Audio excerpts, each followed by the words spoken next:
Bueno, entonces, parece ser que deducimos que la sección eficaz nucleón-nucleón es muy distinta según que estemos en un estado de spin 1 o en un estado de spin 0.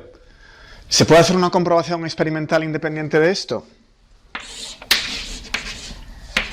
Pues el experimento se hizo en 1955 y consistió en bombardear con neutrones. ¿De dónde se sacan los neutrones? De un reactor nuclear, como veremos. Un blanco de hidrógeno. ¿De acuerdo? Ahora, el hidrógeno tiene 2 protones. Entonces podemos hablar de ortohidrógeno y de parahidrógeno. Aquí hay un núcleo, aquí está el otro. Esa es la nube de electrones. Y los espines en el orto están alineados y los espines en el para están antialineados. ¿Vale? En la combinación lineal que sabéis, esta. Entonces, combinando datos sobre ortohidrógeno y parahidrógeno, pues uno puede sacar las secciones eficaces cuando el spin del neutrón está alineado con los del ortohidrógeno, pues se saca la combinación lineal que da sigma de spin 1, y aquí sale una combinación lineal de sigma de spin 1, porque el neutrón siempre está alineado con uno de los 2 hidrógenos, pero está alineado con el otro. Entonces hay que trabajar un poquito, pero de ese experimento se pueden sacar las 2. Y se comprueba que esto en efecto es correcto. ¿Vale? O sea que la sección eficaz con spin 1 y con spin 0 es muy distinta. ¿Vale? Es un problema relativista. Bueno, el otro detalle que estábamos viendo en la última clase eran los desfasajes. Tenéis ahí la expansión de una amplitud de dispersión. Os recuerdo que la sección eficaz por unidad de ángulo sólido también es esta f al cuadrado.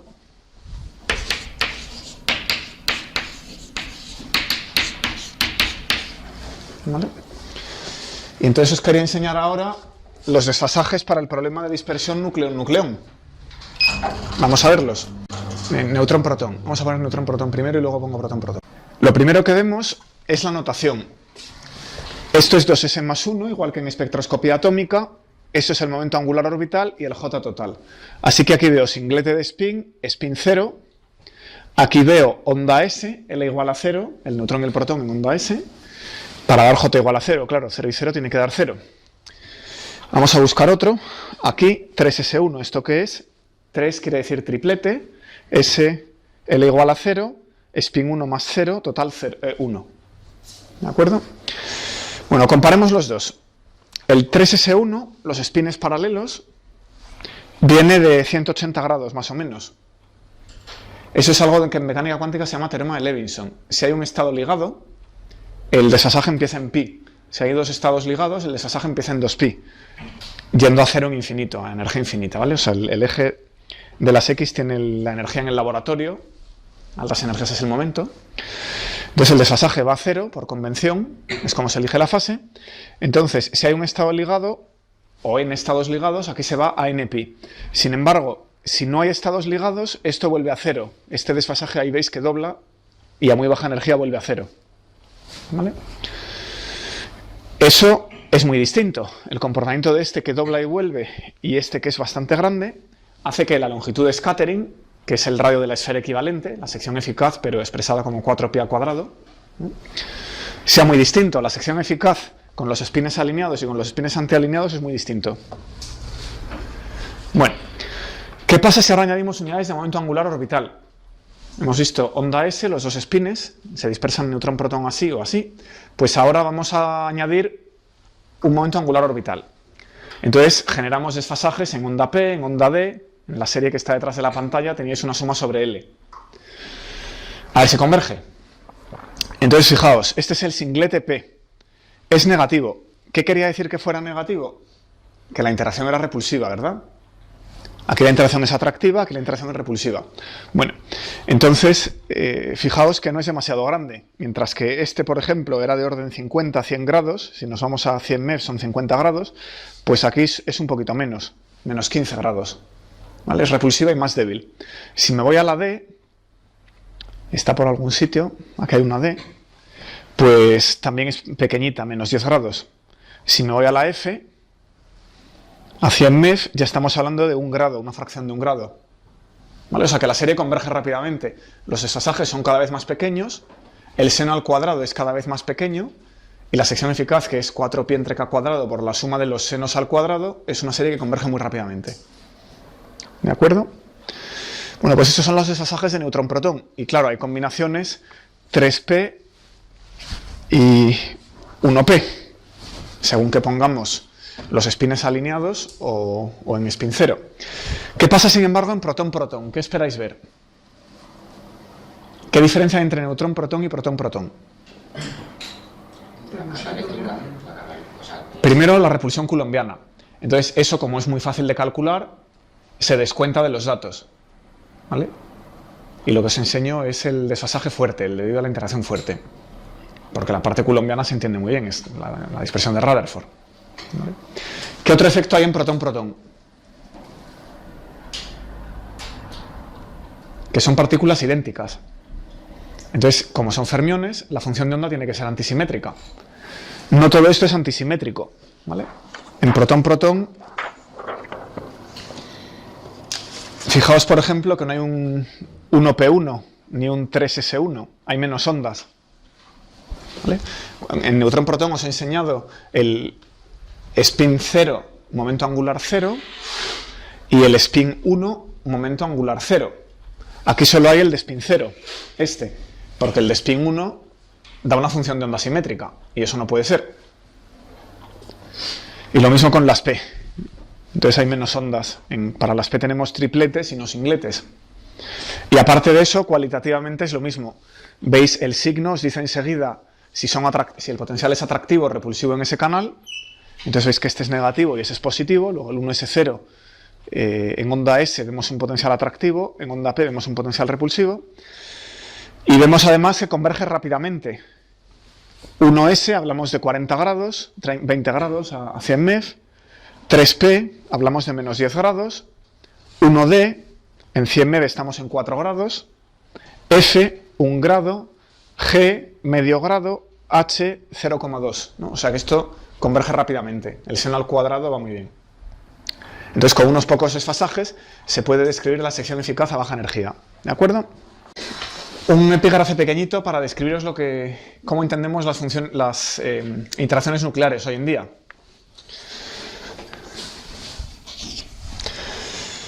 Bueno, vamos a pensar primero en la física clásica, a la Newton. Entonces, ¿cómo entiende Newton la interacción entre los planetas? Pues hay una fuerza que actúa a distancia entre los planetas.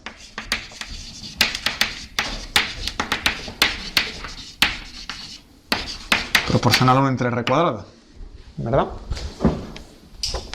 Eso es también como entendería Coulomb la interacción electrostática. ¿Qué pasa hacia 1850? 100 años después, tras los trabajos de Faraday y poco después los trabajos de Maxwell, hacia 1870, pues uno entiende que hay unos campos clásicos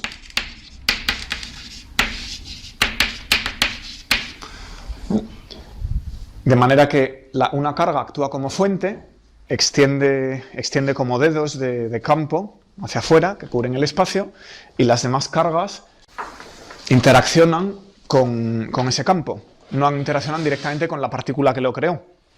¿Vale? Bueno, pues en lo que estamos ahora es en la física cuántica.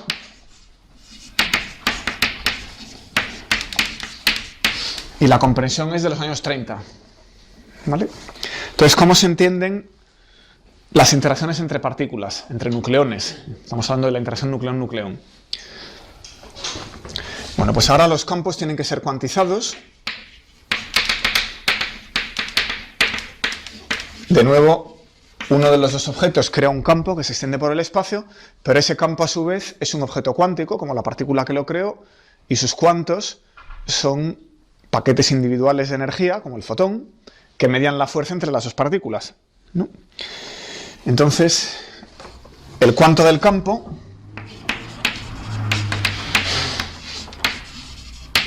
es virtual,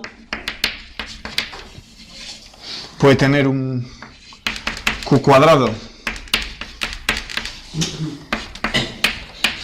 distinto de la masa del cuanto al cuadrado, siempre que el principio de Heisenberg lo permita. ¿Vale?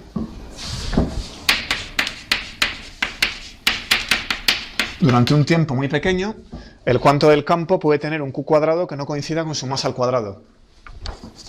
Podéis pensar como una indeterminación en la energía. Si me dais el momento y la relación de Einstein os dirá lo que tiene que ser la energía, Q0. Pero Heisenberg me dice que durante un instante delta t lo suficientemente pequeño puedo cambiar el Q0, puedo cambiar la energía. Y entonces esto ya no se satisface. ¿Vale? Eso es un cuanto virtual. Entonces un fotón real satisface que Q0 cuadrado menos Q vector cuadrado es 0. Un fotón virtual, un fotón de luz, pero muy virtual, que vive solo durante un instante de tiempo muy corto, pues resulta que esto puede ser positivo o negativo y muy grande. ¿Vale? Bueno. Pero eventualmente, si uno tiene bastante energía, aunque el cuanto tenga masa, pues puede ponerlo en la capa de masas. O sea que el cuanto del campo, incluso para un objeto masivo, eventualmente se puede crear si uno llega a la escala de energía correcta.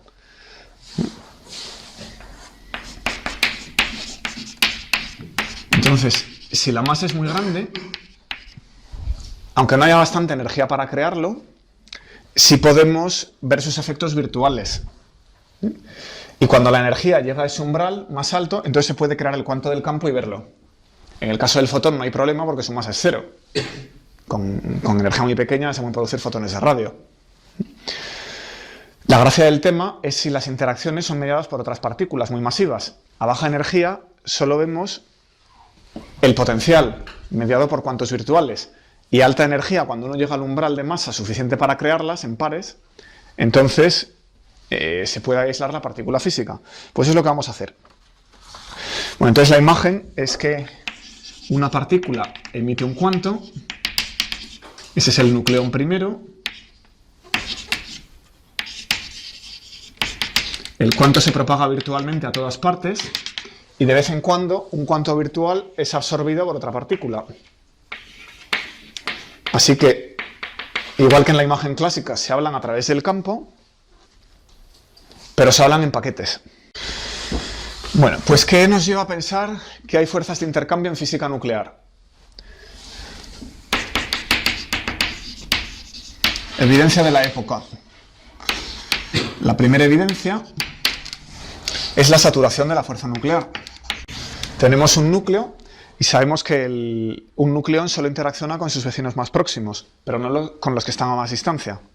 Es decir, que si me fijo en este nucleón, interacciona con estos. Me fijo en ese, interacciona con estos tres vecinos, no interacciona con estos otros.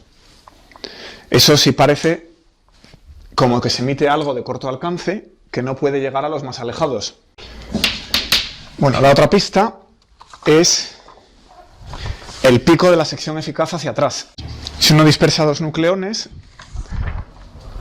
nuestra experiencia con la sección eficaz de Rutherford es que hay un pico hacia adelante, ¿no? La interacción ocurre con mucha probabilidad a desviaciones pequeñas, ¿vale?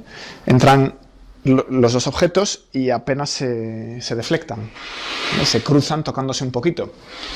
Entonces, si miro aquí la sección eficaz por unidad de ángulo sólido contra el ángulo, en centro de masas, en 0 espero que la sección eficaz sea más grande. Bueno, en el caso de Rutherford va a infinito, porque a bajo ángulo la fuerza es de alcance infinito y esto va a infinito, ¿vale? En la física nuclear no. La interacción a corto alcance, la interacción a bajo ángulo crece, pero se mantiene, una vez descontada la parte coulombiana, se mantiene finita. La sorpresa es que es muy grande a 180 grados. Fijaos en estos datos, ¿vale? O sea, entran dos nucleones y espalda contra espalda salen con una probabilidad enorme, mucho más que a 90 grados. Es decir, el que entren y salgan a 90 grados es mucho menos probable, la sección eficaz es mucho más pequeña, a que salgan espalda contra espalda. Eso es antiintuitivo, eso no pasa en un billar.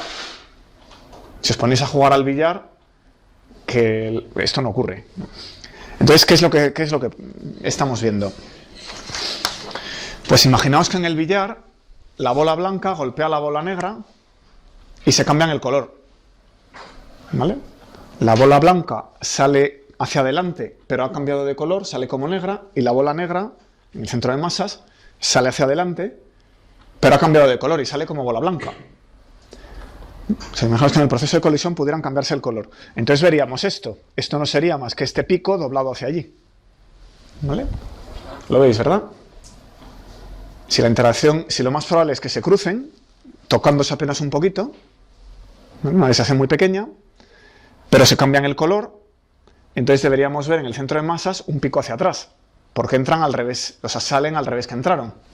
Como si la bola blanca iba hacia allí, pero ahora resulta que es la negra, pero la negra tenía que ir hacia el otro lado, por tanto 180 grados. ¿Vale? Eso es este pico. Entonces eso es una pista de que la interacción es de intercambio.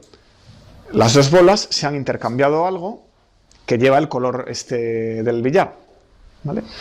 Bueno, en el caso del protón y del neutrón, ¿qué los identifica? ¿Qué es el color del billar?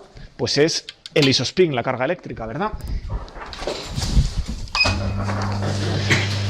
O sea que el neutrón y el protón se tienen que intercambiar la carga eléctrica. Entonces voy a echar una cuenta rápida para ver el pico hacia adelante, porque esperamos que haya un pico a 0 grados. Entonces,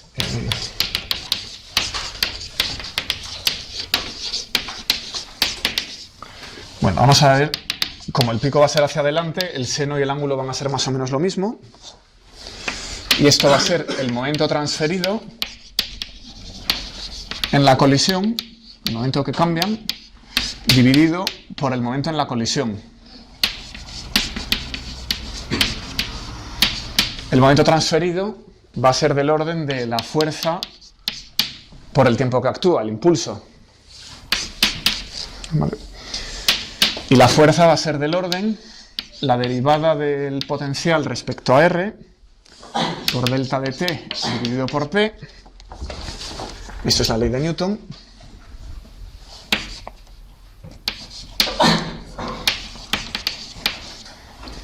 Eso es porque el ángulo es pequeño.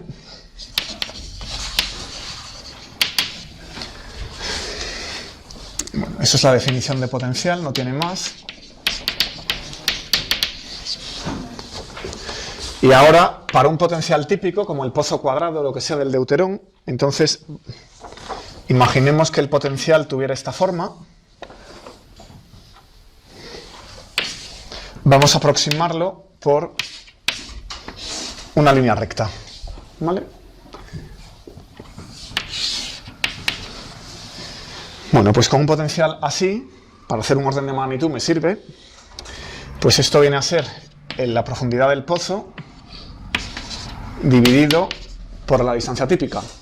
¿Vale? Lo que se hace es intentar estimar ese gradiente, esa fuerza. Entonces aquí la fuerza será más pequeña y aquí será mayor porque la derivada es más grande. Y lo que hago es promediar la fuerza sobre el pozo. ¿Vale? Utilizamos el teorema del valor medio. Bueno, y delta T, ¿de qué orden es delta T?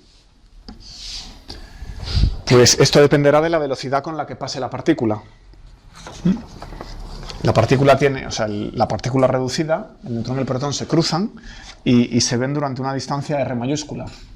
Entonces, aquí el potencial va a 0 ya. Entonces, la partícula estará dentro del pozo R un tiempo R partido por V, donde V es la velocidad. ¿Vale? Bueno, esto va dividido todo por P, que tengo allí. Y finalmente, si introduzco la energía cinética, porque aquí veo V por P, pues esto viene a ser el potencial dividido por la energía cinética. Así que si cogemos una energía cinética de 170 MeV, fijaos que la escala de los desfasajes que os he enseñado antes eran 100 MeV, 300 MeV, pues como V0 era de orden 35 MeV, esto lo sabemos del deuterón, pues esto es de orden 6 grados, 0,1 radianes. ¿Vale? O sea que es cierto que el ángulo es pequeño. ¿Vale?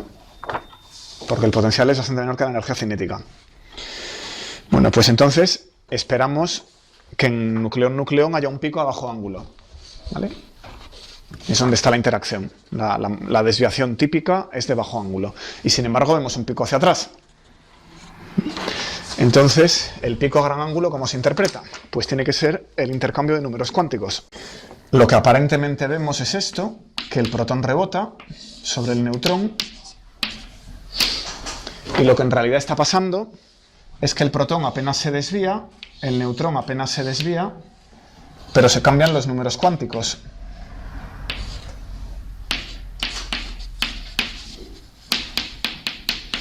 ¿Vale? Eso es lo que vemos aparentemente, el protón rebota, pero lo que ha pasado es que el protón apenas se ha desviado, pero se ha convertido en el neutrón, y el neutrón se ha convertido en el protón. La interacción es a bajo ángulo y los números cuánticos se han intercambiado. ¿Vale? Bueno, pues esto que se intercambia, los números cuánticos, lo vamos a llamar pión.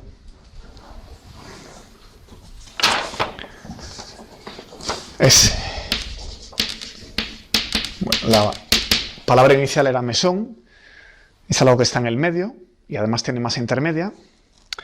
Y pión, la letra pi viene de su descubrimiento hacia el año 47, cuando en los rayos cósmicos se observan sucesos de bastante energía para producirlo físicamente.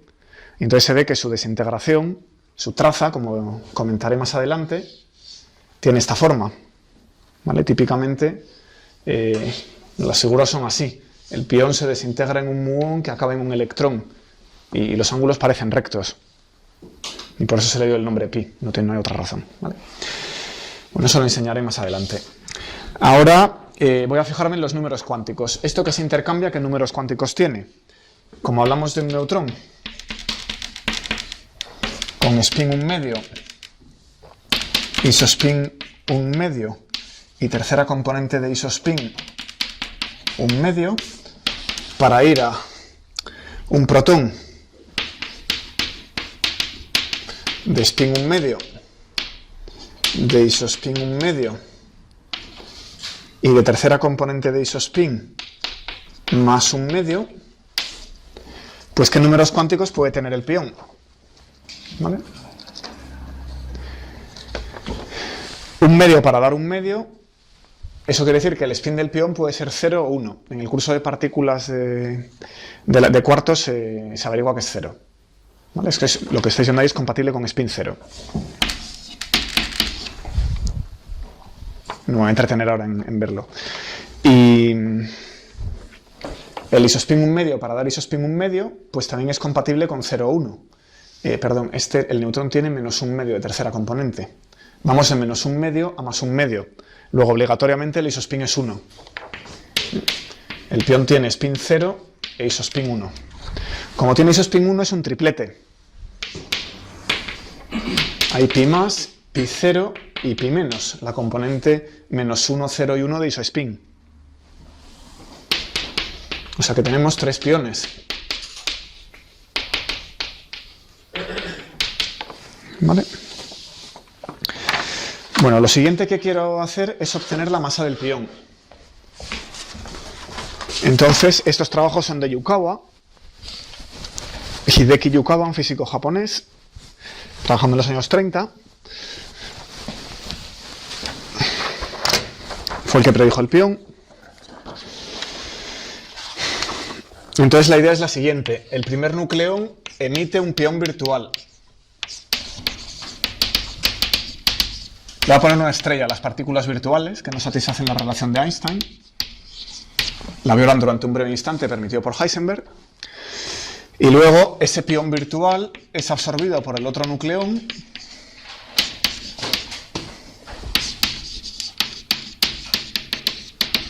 De manera que la reacción neta que nosotros vemos es nucleón-nucleón.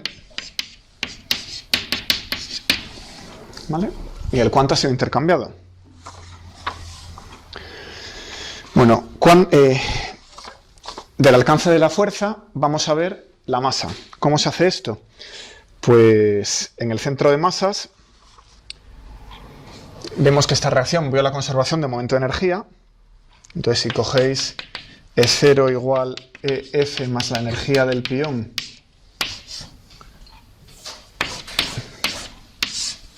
y P0 igual a PF más el momento del pión, e intentáis igualar esto, veis que no podéis.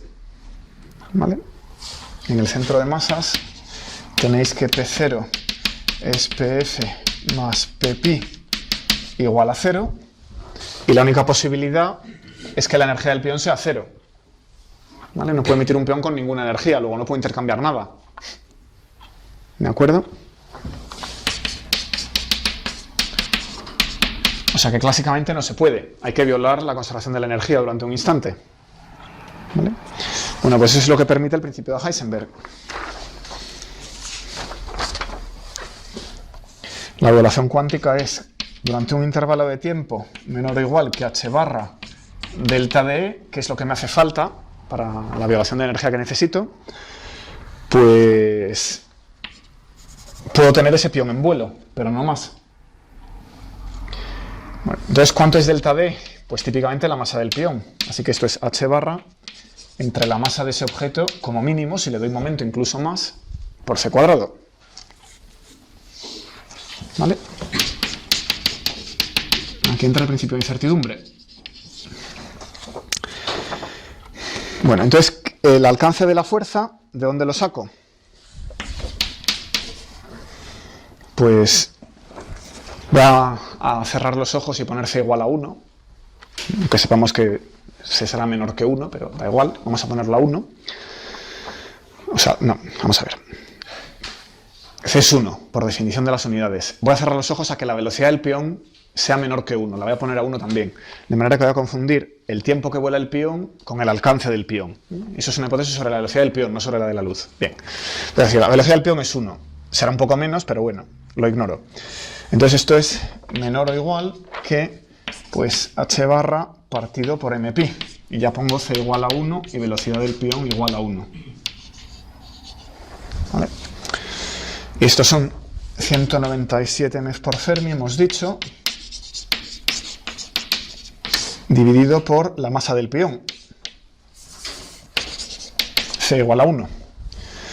O sea que si mido el alcance de la fuerza nuclear, conozco la masa del cuanto que intercambian los nucleones. Puedo despejar. Pues eso nos lo da el tamaño del deuterón. Si el tamaño del deuterón son 2 Fermi, pues la masa del pión serán, el radio del deuterón es típicamente 2 Fermi, pues eso quiere decir que la masa del pión es del orden de 100 MeV, 100 megaelectronvoltios, ¿vale?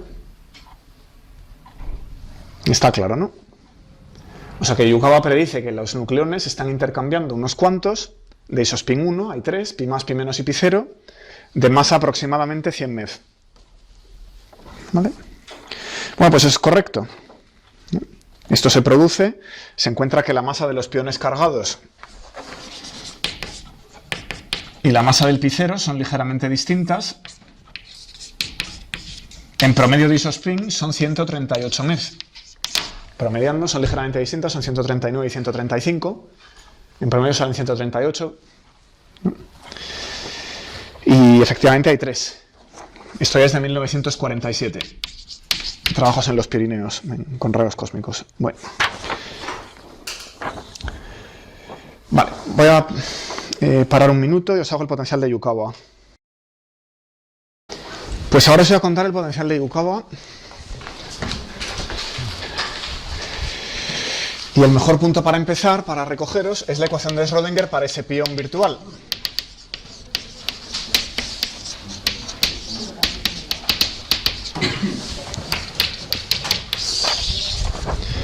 Bueno, entonces le daríais al pión una función de onda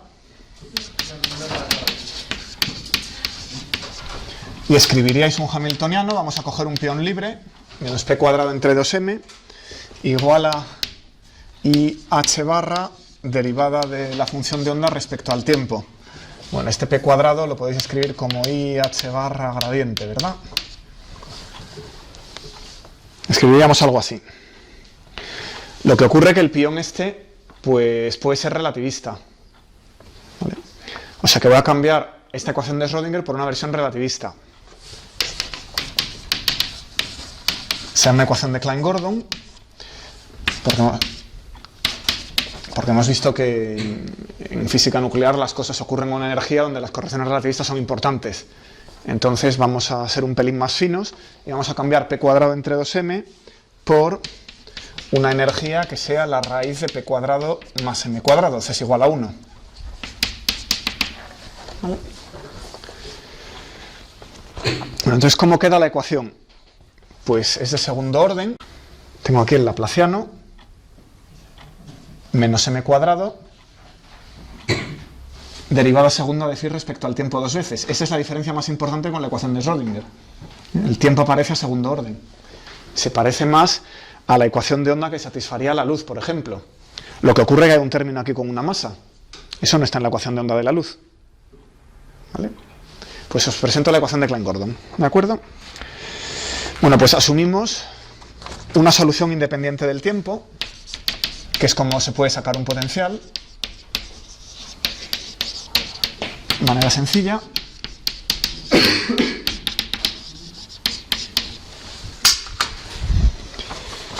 Entonces, el término con derivada segunda de phi respecto al tiempo dos veces, pues lo pongo a 0 y a ver qué queda. Bueno, entonces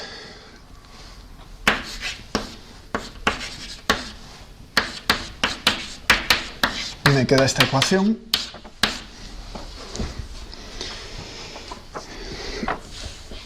Lo que pasa que ahora le voy a colocar una fuente. Voy a decir, pues vamos a ponerle una fuente. ¿Vale? En lugar de 0, ¿qué pasa si esto... Eso es la función de onda, el campo del pión. ¿Qué pasa si le colocamos una fuente? Un nucleón que cree la carga, o sea, un nucleón que haga de carga y que cree el campo del pión. ¿Vale? Pues vamos a colocar una ρ que sea g delta 3 de x. ¿Vale? Una carga unidad en el origen. Bueno, pues entonces cojo y la resuelvo. Y esto sale g elevado a menos mc entre h barra r dividido por r. ¿Vale? O lo que es lo mismo, g elevado a menos r partido por r partido por r. Con las técnicas de segundo de ecuaciones diferenciales.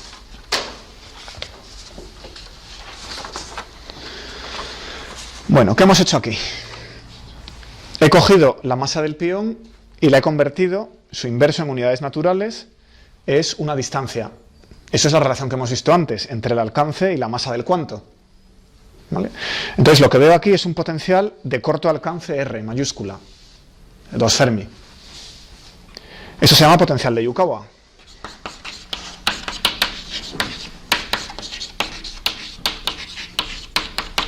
¿Vale? Si tenemos una partícula que satisface una ecuación de onda de tipo Klein-Gordon, el potencial típico asociado pues es un potencial de Yukawa de alcance el inverso de la masa de la partícula.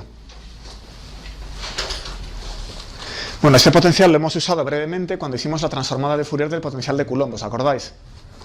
Entonces su transformada de Fourier ya la conocéis. Si transformáis Fourier esta ecuación, os hace falta la transformada del potencial.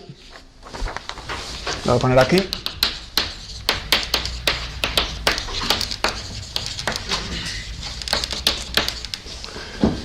Queda algo así como h barra cuadrado q cuadrado entre 2m. Esa es la de Schrödinger normal, menos e no relativista, psi, más la integral partido por 2pi cubo, psi de k, por la transformada de Fourier del potencial de k menos q. Esa es la ecuación de Schrödinger en espacio de momentos. Y lo que tenéis aquí, pues esa transformada de Fourier del potencial. ¿Vale? Bueno, pues la transformada de Fourier d elevado a menos mr partido por r es 4pi entre q cuadrado más m cuadrado, que nos hacía falta cuando vimos la sección eficaz de Rutherford. Bueno, ¿qué diferencia hay respecto a la sección eficaz de Rutherford? Yo puedo meter ese potencial en la misma demostración que hicimos. Si la masa fuera 0, tendríamos q cuadrado, que al cuadrado era q a la cuarta, ¿vale? Y de ahí nos venía el 1 entre el seno a la cuarta de teta medios, ¿vale? La divergencia de la sección eficaz coulombiana bajo ángulo. Porque acordaos que para ver la sección eficaz sacábamos precisamente la transformada de Fourier del potencial, eso era la aproximación de Born. O sea que si la partícula no tiene masa, 1 partido por R, fotón, me voy a espacio de momentos, 4π entre Q cuadrado, propagador del fotón, y ese Q cuadrado me metió un seno al cuadrado, al elevar al cuadrado un seno a la cuarta de teta medios, ¿vale? O sea que esto era la divergencia bajo ángulo, ahora está regulada. Como el pión tiene masa, aunque esto se vaya a cero, la sección eficaz por unidad de ángulo sólido permanece finita, ¿vale? Eso es una diferencia con la coulombiana. Tiene el máximo a bajo ángulo, pero es finito, ya no diverge. Y eso es lo que veíamos en los datos hace un momento de nucleón-protón, ¿vale? Que era mayor a bajo ángulo que a 90 grados, pero era finita. O sea que eso es consistente con una partícula de masa m, finita. Y bueno, si uno hace los números, pues 100 MeV, ¿vale? Bueno, pues voy a cambiar de tercio y voy a empezar a hablaros de desintegraciones. Dejo aquí el potencial nuclear, ya lo tenemos. Ahora lo único que hay que hacer es estudiar la estructura de spin y eso me saca bastante de este curso. Se puede hacer un curso de física nuclear completo, pero yo no voy a meterme en la estructura de spin de la interacción nuclear. Esta es la interacción un poco sin spin, ¿no? Diríamos el potencial de toda la vida. Entonces, por eso de hacer un poco la física de orden cero, me voy a meter ahora con desintegraciones. Bueno, pues vamos a ver A B más C, una desintegración a dos cuerpos, ¿vale? Y el punto de partida va a ser la regla de Fermi, que ya hemos utilizado otro par de veces, cuando hablábamos de transiciones dipolares eléctricas en átomos y cuando hablábamos en moléculas, también de transiciones dipolares eléctricas y en problemas de dispersión. Pues entonces vamos a poner un ritmo de transición que llevaba una constante, la densidad de estados con energía E al final y el elemento de transición al cuadrado. Psi estrella F, el potencial que perturba el sistema, la función de onda inicial y todo esto al cuadrado. Y esto está integrado. ¿De acuerdo? Bueno, entonces esto era un ritmo de transición. Entonces ahora nos vamos a dar cuenta de que teníamos una separación de Born-Oppenheimer. Tenemos un material, hay átomos, cada átomo tiene su núcleo, y hay una separación de escalas. Los átomos se hablan unos con otros en el material a través de los electrones, sobre todo, ¿no? Que es la escala rápida, y los núcleos se desplazan con una escala lenta, ¿vale? Bueno, más aún, los núcleos se desplazan solo un poquito alrededor de su posición de equilibrio, no van a hablar con otro núcleo en otro sitio, ¿vale? En una molécula o en un sólido los núcleos están atrapados en su posición de equilibrio. Entonces apenas hay interacciones entre núcleos, ¿eh?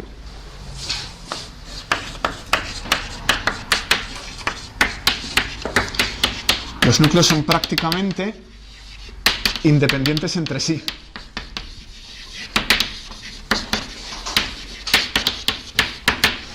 Y como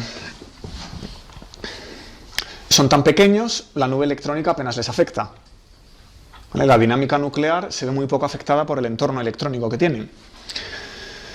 Con lo cual, esto es un proceso de física estadística sencillísimo, donde cada núcleo se desintegra con una probabilidad independientemente de lo que hagan los demás. Entonces, ¿eso qué quiere decir? Que tenemos una exponencial pura. Cada núcleo se desintegra exactamente con la misma probabilidad, sin correlación a los demás núcleos. Y tenemos algo así. El número de núcleos que van quedando es el número de núcleos con el que he empezado por elevado a menos lambda t. Lo cual viene, por supuesto, a integrar la ecuación diferencial, cambio de núcleos por unidad de tiempo, proporcional al número de núcleos que tengo en ese instante veces el ritmo de desintegración. ¿Vale?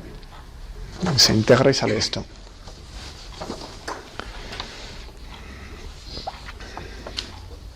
Bueno, pues esto es la ley de desintegración radiactiva.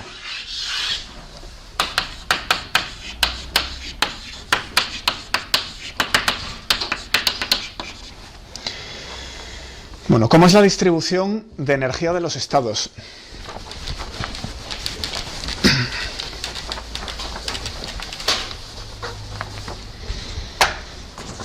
tengo unos estados finales.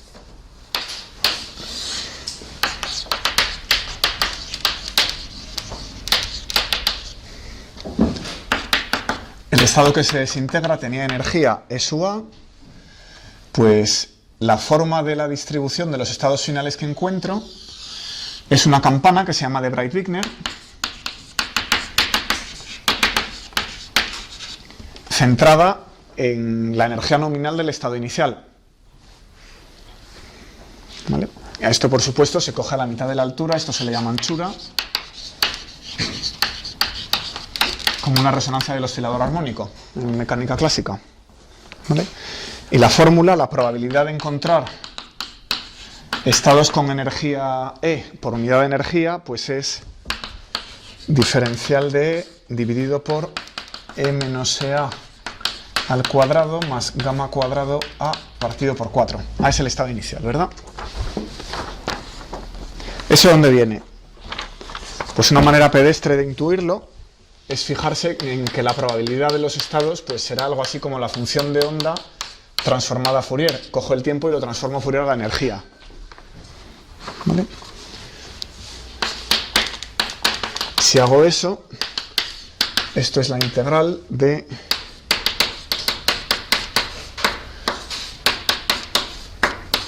la función de onda pesada con un factor de Fourier, que es igual a la integral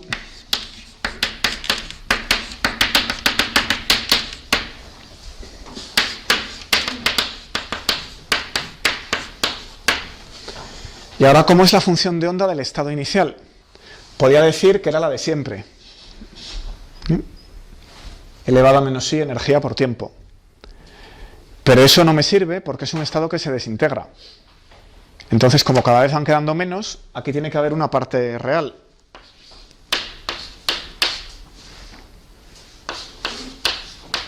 Habrá un tiempo característico de desintegración y al elevar al cuadrado, la probabilidad de encontrar el estado inicial va cayendo según esta ley, ¿vale? O sea que la evolución del estado inicial no puede ser unitaria. No puede ir como elevado ahí t partido por h barra. Tiene que llevar una exponencial con un número real. Entonces, si ahora transformáis Fourier esto, sí que sale esta fórmula. Escribidlo como un poquito más compacto. Diferencial t partido por h barra elevado a menos t entre h barra menos i e menos ea más h barra entre 2 tau.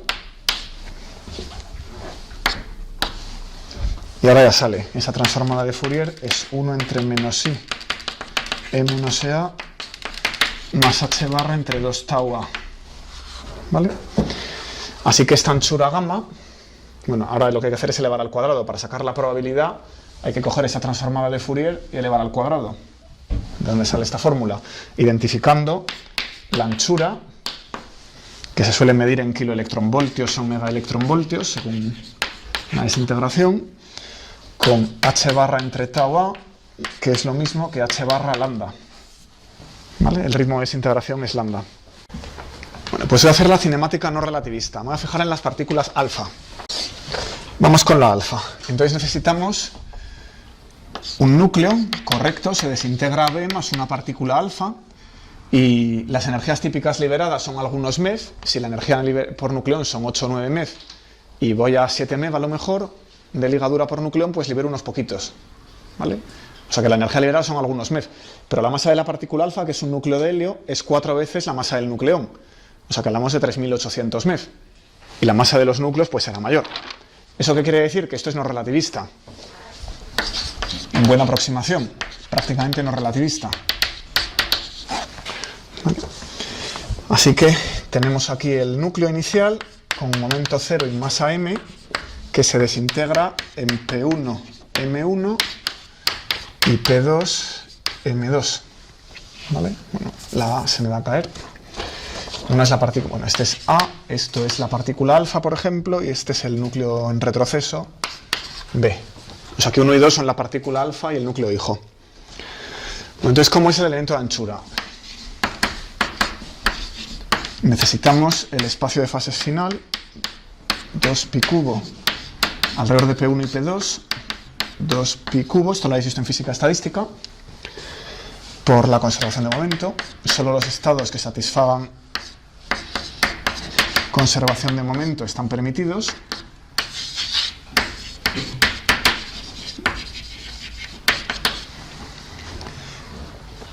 Luego tenemos de la regla de Fermi un 2pi, lo acabo de borrar.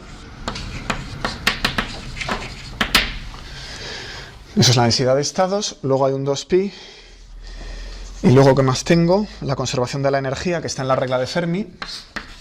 Pues delta de m menos m1 menos m2 c cuadrado menos p1 cuadrado partido por 2m1 menos p cuadrado partido por 2m2.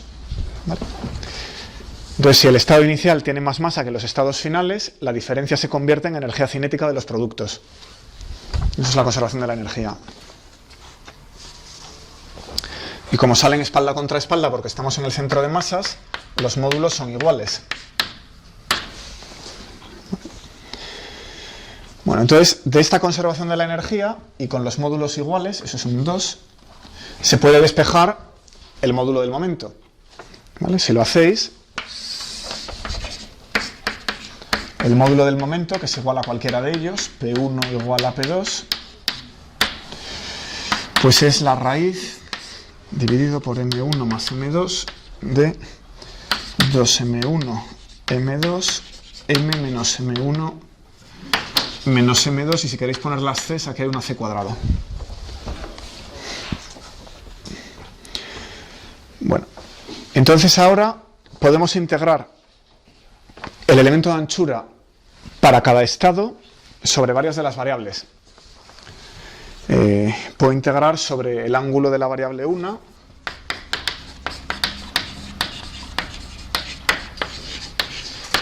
y puedo integrar el P2 completo. El P2 lo integro porque me lo permite la conservación del momento, es trivial. ¿Vale? O sea que puedo coger el elemento de anchura a todos los estados posibles e integrar sobre P2 y medir de los estados posibles, medir solo el P1. Con eso me basta porque el otro está fijado. Y luego puedo integrar sobre el ángulo, porque aquí no hay ninguna orientación privilegiada, entonces esta configuración es igual de probable que esta. ¿Vale? Haciendo estas dos cosas, pues sacamos que el elemento de anchura...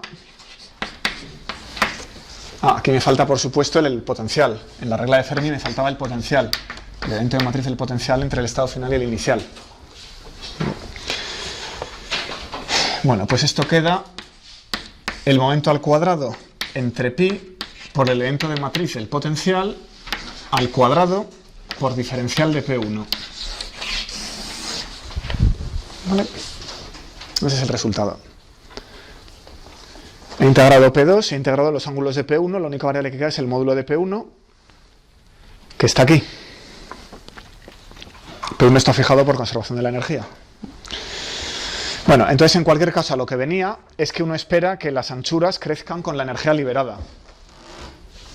Esta fórmula que cuento viene, pues que cuanto más exotérmica sea la reacción, tengo un núcleo que se desintegra y con más prisa salen los productos, porque hay más energía liberada, mayor es la anchura. Eso quiere decir que más breve es la vida media, que está aquí. El inverso de la anchura es la vida media. Si la anchura es grande, la vida del estado es breve. Los estados que se desintegran muy exotérmicamente, uno espera que se desintegren más deprisa. Fácil, ¿verdad? Lo que uno no se espera es lo que ocurre con los datos, que es espectacular, porque aquí, bueno, uno ve una potencia de P al cuadrado, pero vamos a hacer un ajuste a la vida media de distintos emisores alfa, a ver qué sale. Ese ajuste empírico se debe a Geiger y Natal. Esto se va a llamar regla de Geiger y Natal. Esto es de 1911. Fijaos que en el laboratorio de Rutherford llevaban estudiando desintegraciones alfa ya varios años. Bueno, pues la observación empírica es la siguiente. El logaritmo en base 10 de la semivida de los emisores alfa es igual a menos 57,5 por el logaritmo en base 10 del alcance más una constante. ¿Eso qué quiere decir? Bueno, las partículas alfa tienen un alcance que depende de su energía. Cuanto más energía, más lejos llegan. ¿Vale? Y la relación a ojo es proporcional. Podemos imaginar que pierden energía por unidad de longitud prácticamente de manera constante, ¿no? O sea que esto, el alcance de las partículas alfa, que es relativamente fácil de medir porque se ve la traza en la película fotográfica, hoy en día en un detector de silicio, pues esto es una medida de la energía. Así que aquí tenemos el logaritmo de la energía y aquí tenemos el logaritmo de la semivida. Cuidado porque ahí la tau que he puesto antes es la vida promedio y esta es la semivida. ¿Vale? La vida promedio porque si integráis la distribución pesada con t, sale tau. Al promediar sobre uno promedia sobre a qué tiempo se desintegra cada uno de los núcleos, el promedio sale tau, que es la base es exponencial. En la semivida la base es un medio. Entonces yo para la palabra vida media en castellano, ¿cuál es de las dos? Esta o la otra. Para evitarlo yo utilizo semivida y vida promedio. ¿Vale? Si digo vida media normalmente me refiero a la promedio. Bueno, en inglés no hay confusión porque eso es half-life y la otra es mean-life. Vale, en cualquier caso son proporcionales. Bueno, entonces, ¿qué es lo que me importa de esta fórmula? Ese 57. Si exponencio, eso es una ley de potencias, esta semivida es proporcional a r elevado a algo, y ese algo es 57. Eso es un disparate, es un número enorme. Aquí, si me fijo en los exponentes, aquí veo un 2. Si esto es una energía, veo un 1. P cuadrado es una energía, pues veo un 1. ¿De dónde sale un 57? ¿Vale? Eso es empírico. Una partícula alfa que tenga un poquito más de energía, o sea, una partícula alfa que tenga un poquito más de alcance, eso quiere decir que viene de un núcleo que tiene un poquito más de energía, es un poquito más exotérmica la reacción, tiene una vida media mucho más larga. ¿Vale? ¿Eso de dónde viene? Pues tiene que estar escondido en el potencial. ¿Vale? O sea, este potencial es muy sensible a la energía. Vamos a ver eso. Eso es la teoría de Gamow de la desintegración alfa. Bueno, aquí voy a dar el numerito. Normalmente a 15 grados centígrados y una atmósfera de presión, el alcance viene a ser 0,325 por la energía cinética de la partícula alfa elevado a 1,5, donde medimos la energía en megaelectronvoltios y el alcance en centímetros, para ajustar la constante. ¿Vale? O sea que no es exactamente proporcional, pero casi. La energía cinética elevado a 1,5 va como el alcance. Es prácticamente proporcional. Vale, vamos con la teoría de Gamow. Bueno, pues la idea es la siguiente. Aquí tenemos el núcleo.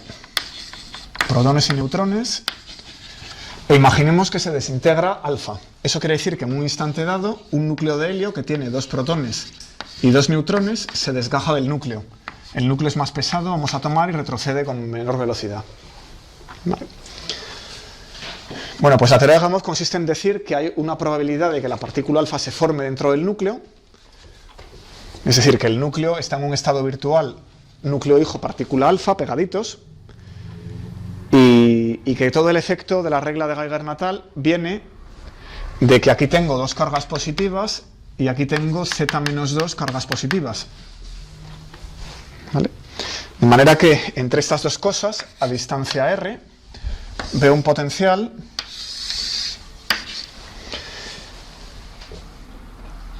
que a gran distancia es coulombiano,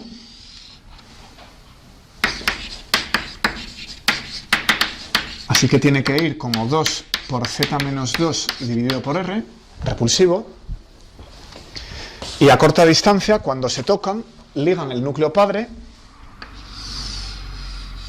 y se convierte en un pozo de potencial atractivo, porque el núcleo padre está ligado. ¿Vale? Bueno, pero si estamos en un estado que se desintegra, en realidad estamos atrapados aquí. ¿Vale? O sea que la teoría de Gamow consiste en un problema de transmisión de barrera.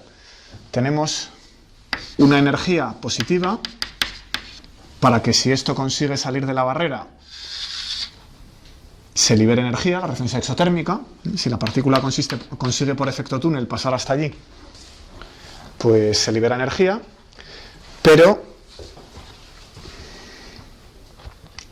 hay una barrera coulombiana, porque hay un potencial repulsivo que me tiene atrapado. ¿Vale? Bueno, entonces la reacción es exotérmica, ¿no? El calor de reacción es la energía de la partícula alfa más algo muy pequeño, que es el retroceso del núcleo. Se puede corregir.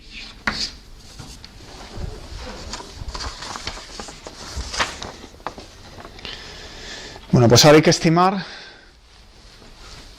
la probabilidad de penetrar esa barrera. Lo que habéis estudiado en el año pasado son barreras cuadradas. Así que hay que coger esa barrera y descomponerla en un montón de barreras pues rectangulares, ¿no? De manera que, os recuerdo el caso del pozo cuadrado.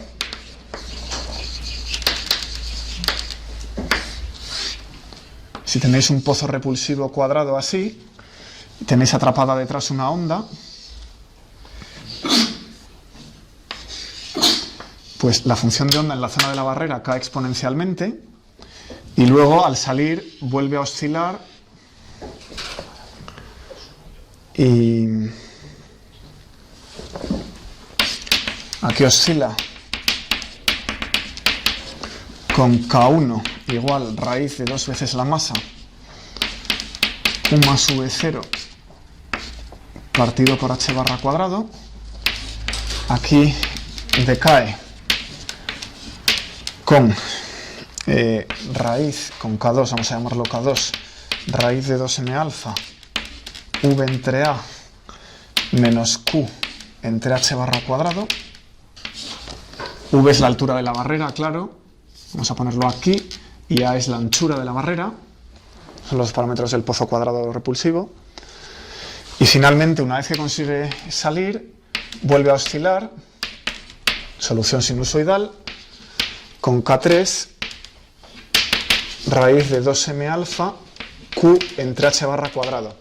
Q es el calor liberado, la energía liberada, y he despreciado el retroceso del núcleo. Bueno, entonces, con este planteamiento habéis calculado en segundo la probabilidad de transmisión.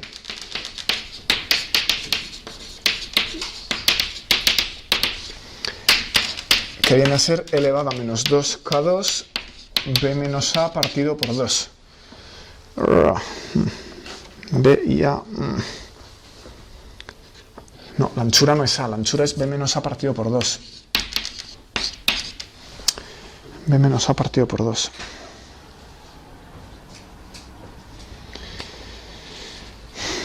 Bueno, entonces si cojo una barrera no cuadrada, una barrera como esta, lo que hago es descomponerla en trocitos. A cada una de estas secciones desprecio esa pequeña caída y le aplico esa fórmula. Y en el límite en que esto tienda a 0, lo que desprecio es 0. ¿Vale? Entonces, para una barrera no cuadrada, vamos a ponerlo aquí, la probabilidad de transmisión, pues para cada elemento, diferencial de P, es eso, elevado a menos 2 diferencial de R, raíz de 2m alfa partido por h barra cuadrado, V de R menos Q. ¿Vale? O sea, la fórmula típica exponencial de penetración de una barrera, que es exponencial de menos la anchura de la barrera, pues la he traído aquí. Y ¿cuál es la probabilidad de penetrarlas todas? De entrar por aquí y salir al otro lado. Pues es el producto de las probabilidades. O sea que el P total es dP1, dP2, dPn. ¿Vale? Si hay n de ellas. Entonces, como eso es exponencial, cada una de ellas es un factor exponencial y lo que hay que hacer es sumar todos los exponentes. Eso es muy sencillo. Entonces, esto es una exponencial de algo y ese algo se le llama factor de Gamow.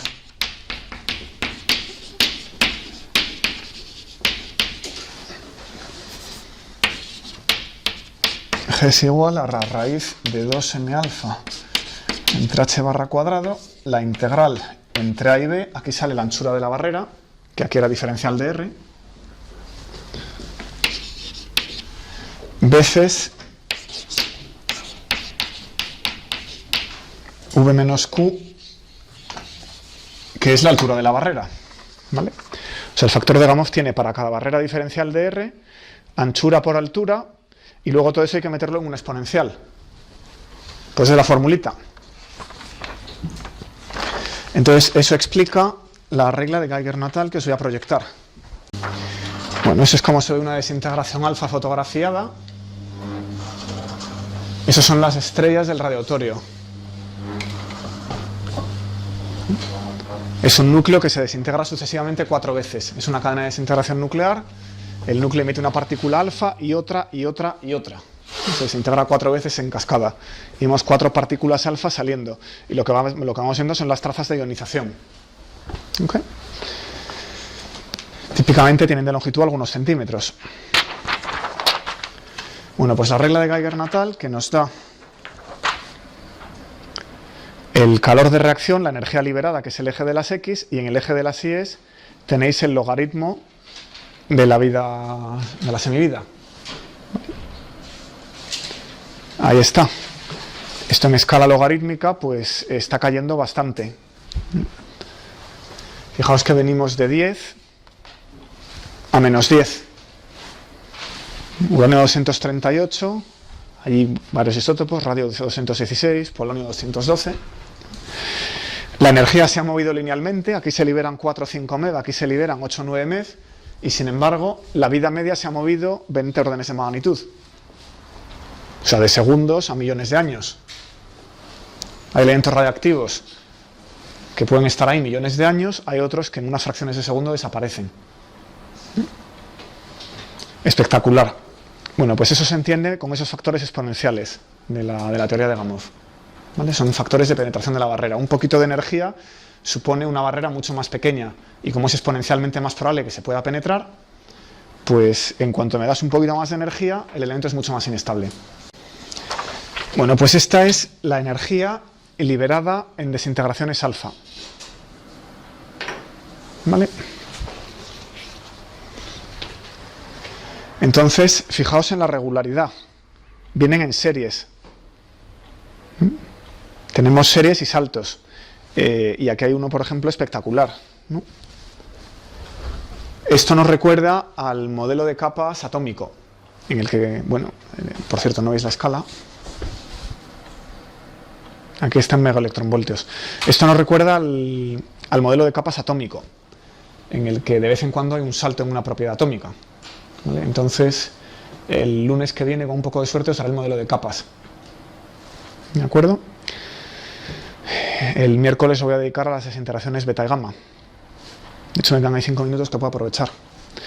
Bueno, como veis, las energías liberadas en las series de isótopos inestables de un montón de elementos van de orden 5, 8, 9 MeV. Pues claro, si fueran 20 MeV, se desintegrarían tan rápido que no habría quien lo observara.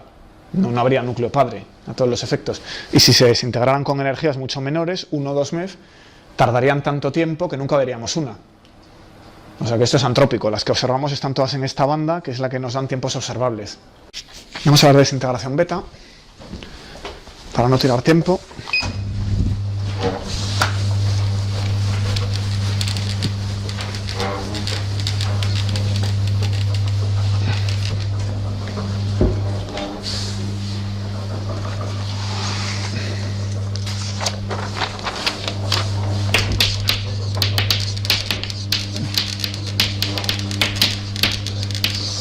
Ahora tenemos la emisión de electrones. Estos son partículas cargadas.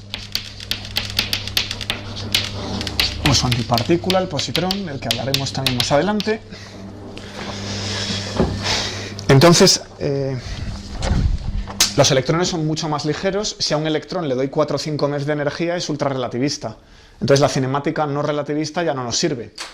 ¿Vale? Aquí tenemos cinemática relativista. Bueno, eso es un problema. Vamos a poner los 3 procesos por orden de descubrimiento. Entonces, el primero es que un núcleo con exceso de neutrones tiene más neutrones de los que le pondrían en el medio del valle de estabilidad, emite un electrón y se desintegra beta. Neutrón a protón más electrón. ¿Vale? Esas son las dos cosas que se ven. Voy a poner entre paréntesis lo que no se ve, que es un antineutrino. ¿Vale? Después, bueno, esto se descubrió en el siglo XIX. Esto es de lo primerito que se descubrió en física nuclear. Después, si tenemos un núcleo que lo que tiene es un exceso de protones, tiene una Z mucho mayor que lo que le correspondería al valle de estabilidad, pues puede ir cayendo hacia el valle de estabilidad emitiendo un positrón, convirtiendo un protón en un neutrón más un positrón.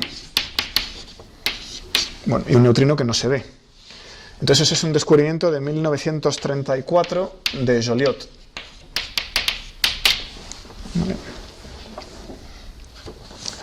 La masa del neutrón es mayor que la masa del protón. Eso en vacío no puede ocurrir. En vacío la que ocurre es esta.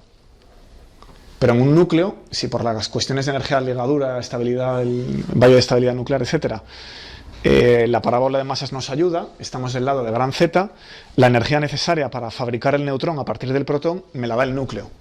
¿Vale? Esta reacción solo ocurre en un núcleo. Y finalmente, pues tenemos una reacción de captura electrónica,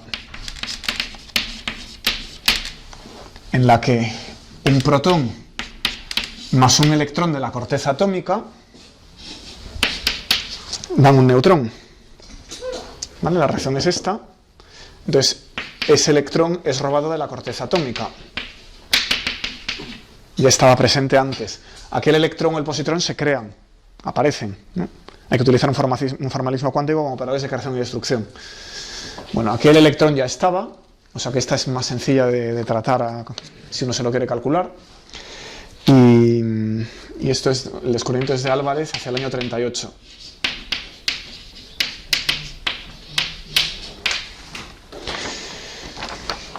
Bueno, este neutrino que hemos puesto por aquí también, lo introdujo Pauli para compensar la energía-momento. ¿Por qué? Vamos a ver, en la desintegración alfa, que es típica de dos cuerpos, hemos visto que las núcleo padre en reposo, el núcleo hijo y la partícula alfa salen espalda contra espalda, y su momento viene determinado por la conservación de la energía. ¿Vale? Con lo cual el espectro de las partículas alfa emitidas por un núcleo dado está picado en la energía liberada. ¿Vale? Hay una pequeña anchura, una indeterminación, que os he enseñado antes, al hablar de la anchura de una distribución, ¿vale? Pero está picado en la energía liberada y desprecia el retroceso nuclear. Sin embargo, los espectros beta son continuos. La energía del electrón es típico que haga algo así, o algo así. Son espectros continuos y bastante anchos. Si aquí ponemos los 4 MeV, pues esto se extiende desde 0 hasta a lo mejor los 8 MeV. Nos llena todo el diagrama. Pero la conservación de energía-momento, si fuera una reacción a dos cuerpos, nos diría que salen espalda contra espalda. Y su energía está determinada por conservación de energía-momento. ¿Qué es esto? Entonces esto no puede ser. Esto es posible si hay una tercera partícula. ¿Vale? Entonces, o se abandona la conservación de energía-momento, muy gordo, o se introduce una tercera partícula que no se ve. Eso es el neutrino. Hay una partícula neutra y, bueno, si uno se analiza esto, y a ver si tenemos tiempo el próximo día y lo vemos, pues su masa tiene que ser muy pequeña. De ahí neutrino, chiquitito. Es neutro y además es una cosa pequeña, ¿no? Apenas tiene masa. Más el miércoles.